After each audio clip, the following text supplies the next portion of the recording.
죄는 미워하되 죄인은 미워하지 말라라는 그런 말이 있죠.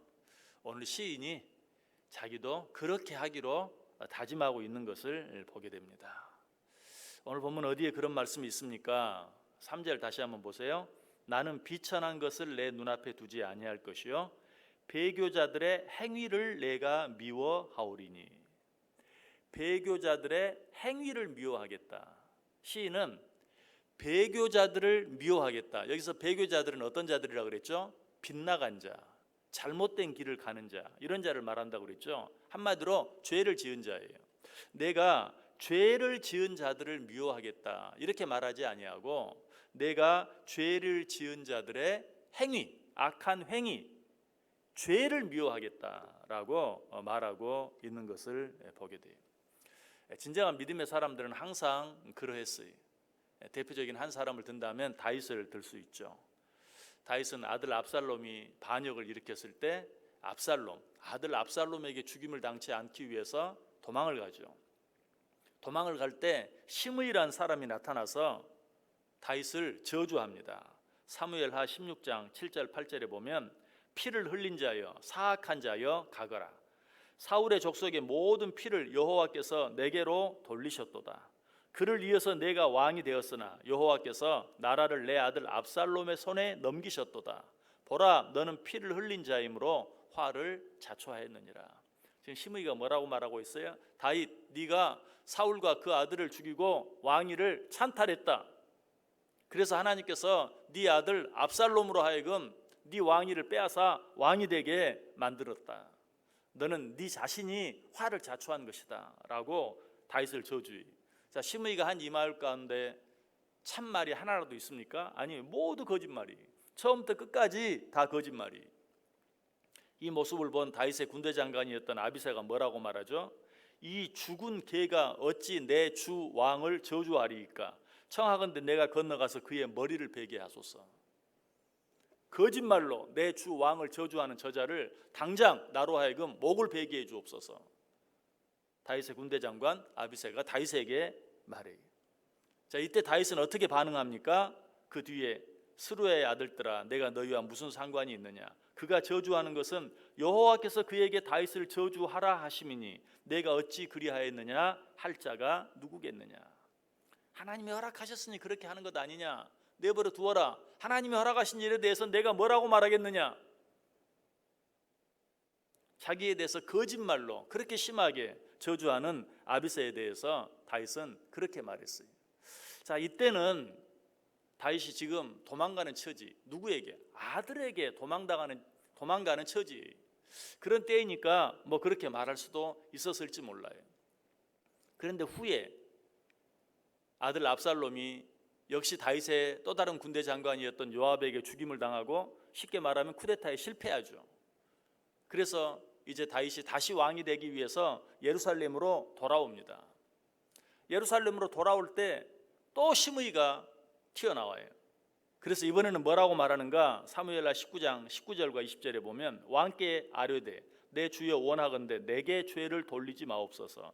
내 주 왕께서 예루살렘에서 나오시던 날에 종의 패역한 일을 기억하지 마시오며 왕의 마음에 두지 마옵소서.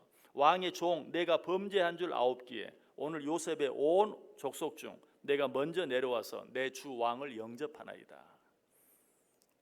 참 비겁한 모습이죠. 아들에게 쫓겨서 도망갈 때는 비루한 자야 가거라, 피를 흘린 자야 가거라, 네가 사울의 가족을 죽이고 왕이 되었으니 네 아들 압살롬에게 반역을 당하는 것은 마땅하다라고 저주하던 자가 이제 그 모든 반역을 평정하고 다시 왕이 되기 위해 돌아오니까 제일 먼저 나와서 내 주 왕이여 내 죄를 내게 돌리지 마옵소서. 내가 그때는 어리석었습니다. 내가 내 죄를 아옵기에 이렇게 왕을 다시 돌아오는 왕을 제일 먼저 나와서 영접합니다 라고 이제 빌고 있는 그런 모습을 보죠. 자, 여러분 같으면 이럴 때 어떻게 하겠어요? 지난번 도망갈 때야 지금 내 목숨이 경각이 달려있는 그런 때예요. 뭐 나에게 잘못하는 사람이라고 해서 내가 뭐 복수하고 벌 주고 그럴 여유가 없어요. 그래서 아유 내버려 두어라 라고 혹 말할 수 있었다고 쳐요. 지금은 어때요? 모든 반역을 평정하고 이제 다시 왕이 되기 위해서 돌아오는 길이에요. 여러분 같으면 이럴 때 어떻게 하겠어요? 저놈이 내가 도망갈 때는 나에게 그렇게 욕하더니 저주하더니 이제 내가 다시 모든 것을 회복하고 돌아오니 내 앞에 엎드리는구나. 저놈을 당장 하면서 내게 했던 모든 잘못을 다 복수할 수도 있어요. 역시 이때도 다윗의 군대 장관이었던 아비새가 그렇게 말해. 시므이가 여호와의 기름 부으신 자를 저주하였으니 그로 말미암아 죽어야 마땅하지 아니하리까. 당연히 내가 가서 그를 죽이겠습니다. 그러나 이때도 다윗은 처음과 똑같은 반응을 보여요. 다윗에 이르되 수리아의 아들들아, 내가 너희와 무슨 상관이 있기에 너희가 오늘 나의 원수가 되느냐? 오늘 어찌하여 이스라엘 가운데에서 사람을 죽이겠느냐? 처음에 했던 말과 똑같은 말처럼 혼동이 될 정도로 다윗은 똑같이 이제 모든 것을 회복하고 다시 왕이 되어서 자기에게 잘못한 자를 충분히 벌할 수 있는 그런 상황인데도 내가 어찌 사람을 죽이겠느냐, 내버려 두어라 하고 그를 용서해 주는 모습을 보게 돼요. 아니, 두 번째는 처음보다 좀 더 단호하게 이런 말까지 해요. 왕이 시므이에게 이르되 내가 죽지 아니하리라. 무슨 말이죠? 내가 너를 결코 죽이지 않겠다. 그러니 두려워하지 말아라 라고 말하는 것을 보게 돼요. 자, 다윗이 이렇게 할 수 있었던 이유가 무엇일까요? 처음에 말씀드렸던 것처럼 죄는 미워하되 죄를 지은 사람은 미워하지 않았기 때문에 그래요.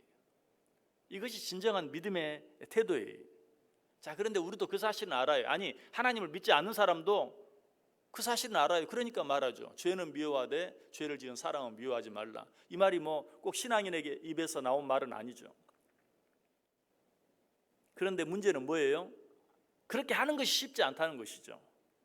죄는 미워하되 죄를 지은 사람은 미워하지 않는. 아니, 죄는 미워하되 죄를 지은 사람은 용서해주고 사랑해주는. 이것이 말처럼 쉽지 않다는 것이. 자, 그런데 다윗은 어떻게 그렇게 할 수 있었는가? 중요한 이유들이 있어요. 맨 먼저 다윗은 다른 사람을 보기 전에 자기를 먼저 보았어요. 이런 마음이 있는 자, 이런 태도가 있는 자만이 죄는 미워하되 죄를 지은 사람은 용서해주고 사랑해줄 수 있어요. 자, 시므이가 다윗이 왕위를 회복하고 다시 돌아올 때 제일 먼저 한 말이 뭐예요? 내가 범죄한 줄 아옵기에 내가 죄를 지었습니다 라고 자기가 죄 지은 것을 인정하죠. 이때 다윗이 어떤 생각이 들었을까요? 자기가 이전에 지었던 죄를 생각했을 것이. 대표적인 죄가 어떤 죄죠? 우리아의 아내 밧세바를 범한 죄. 그때 나단 선지자가 다윗에게 찾아와서 다윗의 그 죄를 지적하며 책망하죠. 그때 다윗이 뭐라고 말한 줄 아세요? 나단 선지자에게 사무엘하 12장 13절에 다윗이 나단에게 이르되 내가 여호와께 죄를 범하였노라. 다윗은 시므이가 자기에게 와서 내가 죄를 범하였기에 내가 범죄한 질 아옵기에 라는 그 말을 들었을 때 자기가 이전에 저질렀던 죄, 그 죄로 인해 자기가 나단 선지자 앞에서 했던 말이 생각났을 거예요. 내가 여호와께 죄를 범하였습니다. 이처럼 다른 사람을 보기 전에 자기를 먼저 볼 줄만 안다면 그 사람은 어떤 죄인이라도 용서해 줄 수 있어요. 이런 다윗의 마음이 어디에 잘 나타나 있는가? 역시 시므이가 자기를 저주할 때 아비새가 내가 저놈을 당장 죽이겠습니다 라고 말할 때 다윗이 또 뭐라고 말한 줄 아세요? 내 몸에서 난 내 아들도 내 생명을 헤아려 하거든. 내가 자식을 잘못 양육해서 자식도 나를 죽이려 하는 판에 내가 누구를 탓할 수 있겠느냐? 그가 시므이를 용서해 줄 수 있었던 이유가 그거예요. 내가 낳아서 기른 내 자식도 나를 죽이려 하는데 저 사람이 나를 좀 저주했다고 해서 내가 어떻게 그 사람을 탓할 수 있겠느냐? 먼저 자기를 보았어요. 자기를 보니까 자기에게 죄를 지은 자까지도 용서해 줄 수 있었고 사랑해 줄 수 있었다는 것이. 또 한 가지, 다윗이 자기를 그렇게 저주하던 시므이를 탓하지 않고 용서해 줄 수 있었던, 죄는 미워하되 죄인은 미워하지 않을 수 있었던 이유가 무엇인가? 그것은 자기가 자기의 죄를 인정했을 때 하나님께서 자기의 죄를 용서해 주신 그 용서의 은혜를 확실히 체험했기 때문에. 사무엘하 12장 13절에 보면 다윗이 나단에게 이르되 내가 여호와께 죄를 범하였노라 하매 나단이 다윗에게 말하되 여호와께서도 당신의 죄를 사하셨나니 당신이 죽지 아니하리라. 여러분, 아까 다윗이 시므이에게 했던 말 기억하시죠? 네가 죽지 아니하리라. 네가 죽을 죄를 지었지만 내가 너를 죽이지 않겠다. 다윗이 이렇게 말한 이유가 무엇인지 분명히 알겠죠. 다윗이 자기의 죄를 나단 선지자 앞에서 고백하면서 내가 하나님 앞에 범죄하였습니다 라고 말할 때 하나님께서 나단 선지자를 통해서 그렇게 말했어요. 당신이 죽지 아니하리라. 다윗은 하나님이 자기에게 주신 은혜를 기억해냈어요. 하나님이 자기에게 베풀으신 사랑을 기억해냈어요. 그때 비로소 자기에게 죽을 죄를 지은 시므이를 용서해 줄 수 있었고 사랑해 줄 수 있었던 것이.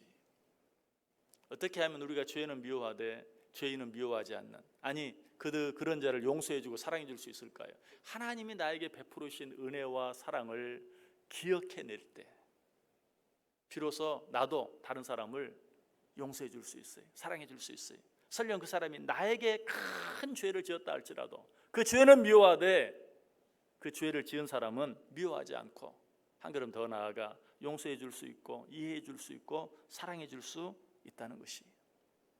오늘 하루 어떻게 살기를 원하세요? 혹 여러분 주위에 여러분에게 죄를 짓고 여러분에게 잘못하고 여러분이 미워할 수밖에 없는 어떤 사람이 있습니까? 하나님이 내게 베풀으신 은혜와 사랑을 기억해냈어요. 그리고 그 사랑을 보기 전에 먼저 나를 보세요. 그렇게 함으로 그러한 자를 사랑해주고 이해해주고 용서해줄 수 있는, 그로 말미암아 진정으로 예수 그리스도를 닮아가고 하나님을 닮아갈 수 있는, 우리 믿음의 선배들을 닮아갈 수 있는 믿음의 사람들 다 되실 수 있기를 주님의 이름으로 간절히 축원합니다.